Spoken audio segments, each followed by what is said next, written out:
ዛሬ ሀይሚና ብሩክ በቪዲዮ ኮልም ቢሆን ተደዋውለው ተገናኝተዋል ወይም ደግሞ ተያይተዋል። ነገር ግን አንድ ደስ የሚል ዜናና አንድ ደግሞ እጅግ በጣም ተስፋ የሚያስቆርጥ ነገር ግን ደግሞ ከባድ የሆነ ነገር ሰምተናል፣ በሀይሚ በኩል ማለት ነው። ሀይሚ እንግዲህ ያለችበትን ቦታ ባትናገርም እንግዲህ ከፍተኛ የጸጸት ስሜት ውስጥ እንደምትገኝ ግልጽ ነው። በቪዲዮ ኮል ደውሎ ሲያወራትም እንግዲህ ስሜቷን መቆጣጠር አልቻለችም። ብሩክም አሁኑኑ እንድትመለስ ቢጠይቃትም ግን መመለስ እንደማትፈልግና ልጠብቅሽ ወይ ቢላትም ለዛ ምንም አይነት ምላሽ አልሰጠችውም። ኢቭን እንደውም በሷ ህይወት የሆነ ሰው ቢገባስ የሚል ፍራቻ አላት። በሱ ህይወትም የሆነ ሰው ቢገባስ 2 አመት 1 አመት ሙሉ ትጠብቀኛለህ ወይ ብለዋለች። ነገር ግን ብሩክ እጠብቅሻለሁ ቢላትም የሀይሚ ውሳኔ ግን አሁንም እየታወቀ አይደለም። ጎርተኛል፣ ደብሮኛል፣ ከፍቶኛል፣ ውስጤ ተሰብሯል ነው እያለች የምትገኘው እና እጅህን ዛሬ አንስተብኛል፣ ነገ ምን እንደምታደርገኝ አላቅም የሚል ምላሽን መልሳለች። ሶ ሀይሚ እጅግ በጣም እኔ እንጃ ስላየኋት ደስ ብሎኛል። አንድ አስደሳች ዜና ያየሁት ነገር አለ። 2 ደግሞ እጅግ በጣም ደባሪ የሆነ ነገር ማይቻለሁ። አስደሳች ከሆነው ነገር ስጀምርላችሁ በመጀመሪያ ሀይሚን እንደዚህ በቪዲዮ ኮል አምሮባት ስላየኋት ደስ ብሎኛል። ብሩክም እሷን ለማውራት ከእሷ ጋር ለመሆን ፈቃደኛ ሆኖ በቃ ከምን ጊዜውም በላይ የእሷን ፍላጎት እኔ እንጃ አላቅም፣ በቃ በጣም እንደሚያፈቅራት እሷም እንደምታፈቅረው ማየቱ ማወቁ ማመኑ ይሄ በጣም የሚያስደስት ነገር ነው። ሀይሚም ብሩክም ፊት ለፊት እንግዲህ የፈለገ ቢኮራረፉም ሀይሚ አገር ጥላ ብትሄድም ግን እሷ በሱ እሱም በሷ እንደማይጨካከኑ አይቻለሁ፣ ሰምቻለሁ። ሶ ይሄ በጣም አስደሳችና ጥሩ ዜናው ነው ብዬ አስባለሁ። ሌላ መጥፎ ዜናው ደግሞ ሀይሚ አሁን ላይ መመለስ አትፈልግም። ብሩክም ደግሞ ሀገሩን የት ብሎ የት መሄድ አይፈልግም ወይ ደግሞ አልቻለም። በአጭሩ እንዲህ ተነስቶ የሚሄድበት ሀገር አይደለም ያለችው ነው እያለ ያለው። ግን ይመስለኛል ሀይሚ እየተነገረ እንዳለው የሆነ ሆቴል አልጋ ይዛ እንደተቀመጠች እንጂ ምንም ከሀገር እንዳልወጣች ነው እየተነገረ የሚገኘው። እንግዲህ ብሩክና ሀይሚ መራራቅ ውስጥ ነው የሚገኙት። እኔ የፈራሁት ነገርም አለ። ሀይሚዬ ሌላ ሰው በመሀሏ እንዳይገባ፣ ብሩክም እንደዛው ነው እየፈራው የምገኘው። ግን ብሩክ እሷን እንደሚጠብቃት የትኛውም ጊዜ ቢፈጅም እሷ በራሷ ተማምና ቁጭ ካለች ወይ ደግሞ ከተመለሰች እሷንም እንደሚጠብቃት ነው የተናገረው። ግን ሀይሚ አላውቅም በከባዱ ልታስተምረው የፈለገችው ነገር አለ ብዬ አምናለሁ። ግን እንዲህ የሆነች ልጅ ራሷ እንዳትጎዳ እባካችሁ ልንመክራት ይገባል። እሷ ሰላም ስትሆን ነው ከብሩክ ጋር የምትሆነው። እሷ ጤነኛ ስትሆን ነው ከብሩክ ጋር። ብሩክ የሚባለው ሰው በህይወቷ ሊኖር የሚችለው ነገ ህይወትን የምታየው ነገ የምሬ ነው። ደስተኛም ሆነችም አዘነችም ተከፋችም በህይወት የምትኖረው ብቻ ባጭሩ አሁን ላይ ገና ስትሆንልን ነው። እና ሀይሚ ከምን ጊዜውም በላይ አሁን በጣም እየተጸጸተች ነው ያለችው። አንደኛ ብሩክ ባስከፋት ነገር፣ 2 ደግሞ እሷ ብሩክን አስከፍቼዋለሁ ብላ ታምናለች። አንዳንዴ የሆነ ሰው አስከፍቶኛል ብሎ ከማዘን በላይ እኔ ያን ሰው አስከፍቼዋለሁ ብሎ በጸጸት አለንጋ መገረፍ እጅግ በጣም ከባድ ህመም ነው ያለውና ሀይሚዬ በሁለቱም ውስጥ ነው ያለችው። አሁን እኔ እንድትረጋጋ ነው የምፈልገው። ያው እኔ አንዳንዴ ሀሳብ አስተያየት ስሰጥ አንቺ ማን ሆነሽ ነው ማን ስለሆንሽ ነው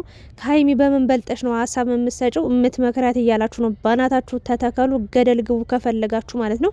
አይመለከተኝም ስለናንተ። እኔ የሚያስጨንቀኝ የሀይሚ ጉዳይ ነው በዋነኝነት፣ የሀይሚ ደህንነት፣ የሀይሚ ጤንነት። በቃ እኔ ስለ ሀይሚ ስሜት ነው አሁን እኔ እየተጨነኩ የምገኘው። ብሩክ ምንም ቢሆንም በባዶ ቤት ኮርመት ብሎ ቢቀመጥም በቃ አላቅም።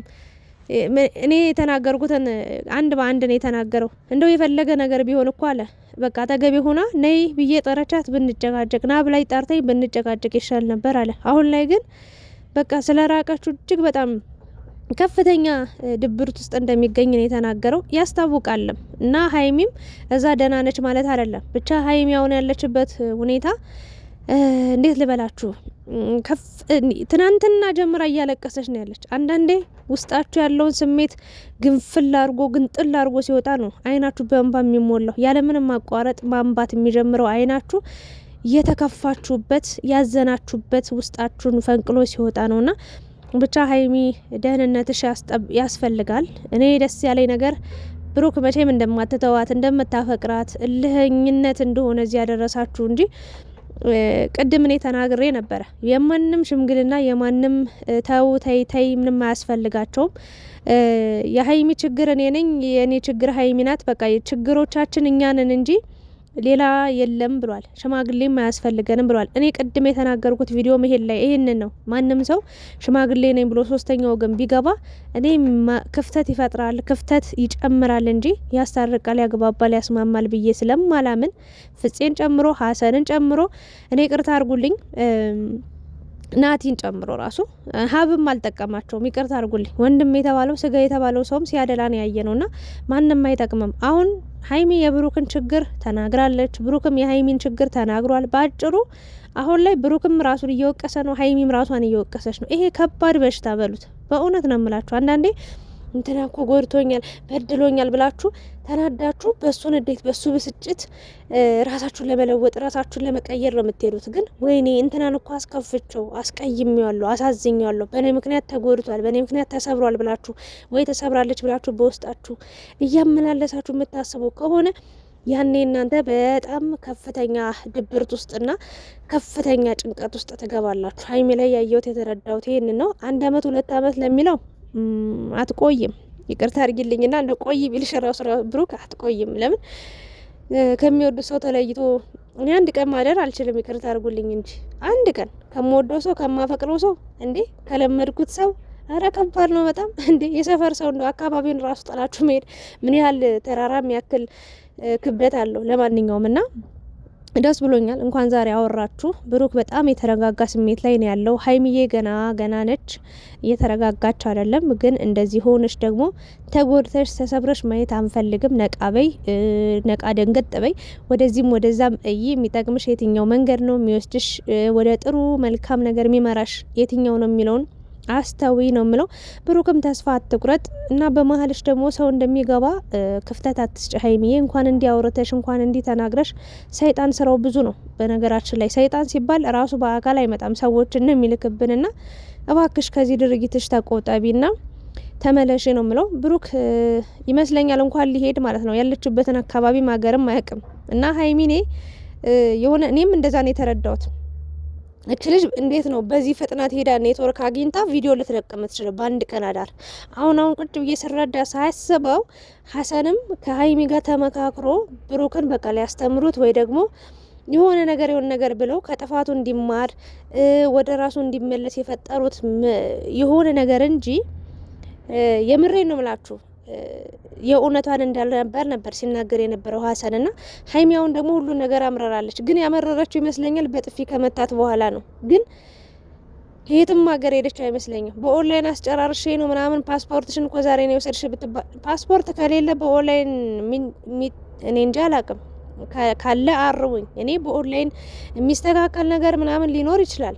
ግን በአካል ተገኝተሽ እንትን ምንድነው የሚባለው ፓስፖርትሽን አሳይተሽ ምናምን ነው እንጂ እንዲህ በቀላሉ የሚካሄድበት ነገር አለ ብዬ አላስብም። ግን ቦሌ እዛው አልጋ ይዛ ሆቴል ውስጥ እንዳለች ነው የተረዳሁት። እንደዛ ቢሆን መልካም ነው። ሀይሚ ብልጥነሽ ብልህነሽ ብዙ ለማስተማር የፈለግሽው ነገር ይኖራል። ከብሩክ ብዙ መፈተሽ የፈለግሽው ነገር ይኖራል። ግን እኔ እንጃ የብሩክ ልብ ራርቶ በማየቴ ደስ ብሎኛል። የፈለገ ነገር ይሁን እኔም አጥፍቻለሁ፣ አንቺም አጥፍተሻል፣ በቃ ይቅር እንባባል። ዋናው አብሮ የሚያኖረን ፍቅር ነው፣ ሰላም ነው፣ ደስታ ነው። ስለዚህ እኛ እርስ በእርሳችን ችግሮቻችንን እንፍታ በማለት እንግዲህ ብሩክ ሁሉንም ነገር ተናግሯል። ሀይሚ በጣም ከፍቷታል። እኔ እንጃ ሴት መሆን አንዳንዴ ከባድ ነው፣ ህመሙ ከባድ ነው፣ በጣም ስሜቱ ከባድ ነው። ግን ሀይሚዬ እስከ ዛሬ ታገሰሽ አሁን ላይ እንዲህ ደካማ መሆን የለብሽም፣ ተሸናፊ መሆን የለብሽም። መባክሽን ነው የምለው። እንዳይረፍድ ረፍዷል አልሽ ለብሩክና ላንቺ አይረፍድም። በቃ አሁንም ጊዜ ያለሽ። ሊረፍድ የሚችለው በመሀልሽ ሰው ሲገባ ወይ ደግሞ በብሩክ መሀል ሰው ሲገባ ነውና ብሩክም ያሳዝናል በእውነት። እኔ አብራችሁ ሆናችሁ እኔ ዝምታም ቅጣት ነው። ዝም ብትዩ ብታኮርፊው ብሩክን በደንብ አድርገሽ ተቀጫዋለሽ፣ ታስተምሪው ነበር። ግን ያ ነገር ደግሞ አንቺ ካቅምሽ በላይ ስለሆነብሽ ነው ሀገር ጥለሽ የወጣሽው። ግን እኔ እንዳልወጣች ነው ልቤ እየነገረኝ የሚገኘው። ይሻላል ሀገርሽ ላይ ሆነሽ እኔ እንጃ ሰው ሀገር ከሄድሽ እኔ 2 አመት ምናምን ብሩክ በእርግጥ ፈተናውን እያለፈ ይመስለኛል። ግን ሀይሚ ሰውነንና አንዳንዴ መሳሳት አይቀርም። ተሳስቶ የሆነ ነገር ቢልሽ ድጋሚ ቅስምሽ ይሰበራል፣ ልብሽ ይሰበራል። ታዝኛለሽ፣ ትከፋያለሽ እና ያ መሆን የለበትም። በመጀመሪያ ግን በጣም አምሮብሻል። እምር ድምቅ ፏ ብለሽ ነው የመጣሽው እና ተመለሽ በቃ ወደ ፍቅርሽም፣ ወደ ኑሮሽም፣ ወደ ብሩክም፣ ወደ ህይወትሽም ብትመለሽ ነው የተሻለ የሚሆነው። ሀይሚዬ በየዘገየሽ በሄድሽ ቁጥር እንደዚህ ስታወሪ ደካማ አትሁኝ። ብሩክ ራሱ ደበረው። እንዴት ወጣት አለቅሳለች አለ። አይ ውስጧ የያዘችው ህመም ኑሮ ነው እና እኔ እንዲ አላቅም። ውጭ ሀገር ቢሆን በዚህ ፍጥነት ዋይፋይ አግኝታችሁ የምሬን ናቸው በዚህ ፍጥነት ኢንተርኔት አግኝታችሁ ምናምን ለዛውም ብቻዋን ሆና በዚህ ፍጥነት ቪዲዮ ትሰራለች የሚል ሀሳብ የለኝም።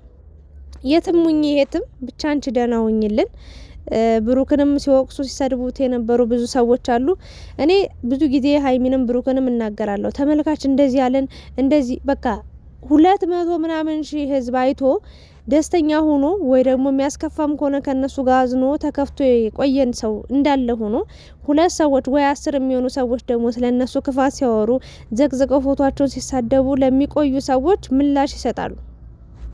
እኔ እነሱን ሰዎች አትዩ ነው ምለው። ሁሌም አይጠቅሟችሁም፣ ወደ ታች ነው የሚጥሏችሁ፣ ነገረኛ ያረጓችኋል። ሳትፈልጉ ተናጋሪ፣ ሳትፈልጉ ውሸት እንድትዋሹ፣ ሳትፈልጉ እንድትበሳጩ፣ ሳትፈልጉ ሌላ ማንነት እንድትላበሱ ነው የሚያደርጓችሁ። ስለዚህ ለምንድን ነው እነዛን ሰዎች ትታችሁ እኛ መልካም እናስብላችሁን ሰዎች ከኛ ጋር ሆናችሁ ማትጓዙት ለምንድን ነው ብዬ ጥያቄ መጠየቅ እፈልጋለሁ። እባካችሁ እነዛን ሰዎች አትስሙ፣ አትዩ። በቃ እናንተን መሆን የማይችል ሰው ነው እናንተን የምሬ ነው። የድሮ ፎቶ እያመጣ እንኳን ተለጥፎ የሚኘኘኝ የሚል ሰው አለ። ገና እዛ ካለበት ስራ የትም ሳይንቀሳቀስ እዛው እድሜ ልኩን ሲሸቅል የሚኖር ሰው እናንተ ለመናገር ለመስደብ ይሞክራልና ያ ተገቢ አይደለም። ለዛ ሰው ምላሽ ከሰጣችሁ እናንተ ናችሁ እንግዲህ የምትጎዱት ብዬ ነው ማስበው። ሶ ሀይሚዬ በተረጋጋ መንፈስ ለማውራት ሞክሪ።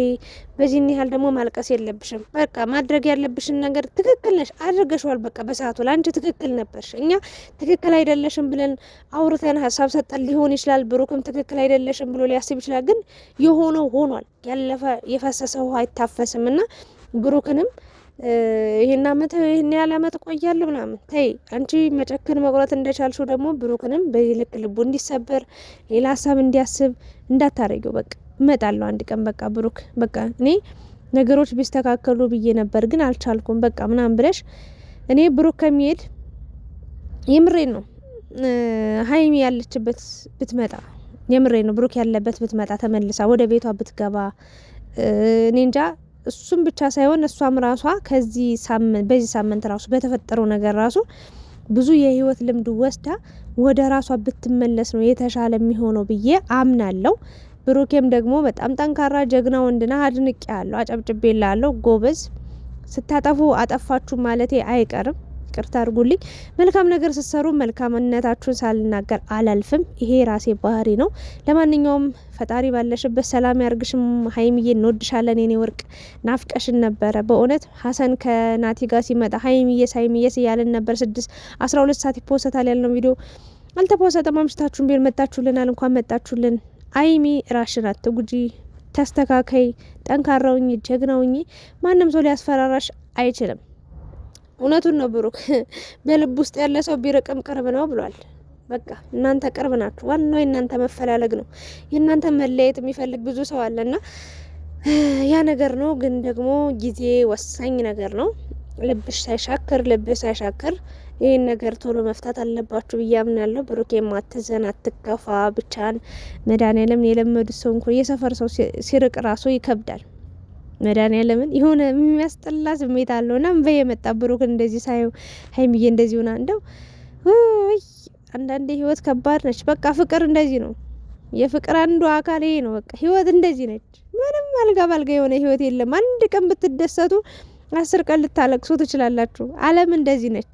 ወይም ደግሞ ለምሳሌ አንድ ቀን በጣም ተከፍታችሁ 10 ቀን ደግሞ የሳቅና የደስታ ቀን ልትሆን ትችላለች። እና ሁሉንም አጣጥማችሁ ለማለፍና ለመኖር ሞክሩ። ችግር ሲመጣ ማማረር፣ ደስታ ሲመጣ ስቆ ማለፍ ብቻ አይደለም። ሁሉም እንደሚመጣ በህይወታችሁ ትኩረት ሰጣችሁ ወይ ደግሞ ቀድማችሁ አስባችሁ ከቆያችሁ አትጎዱም ለማለት ነው።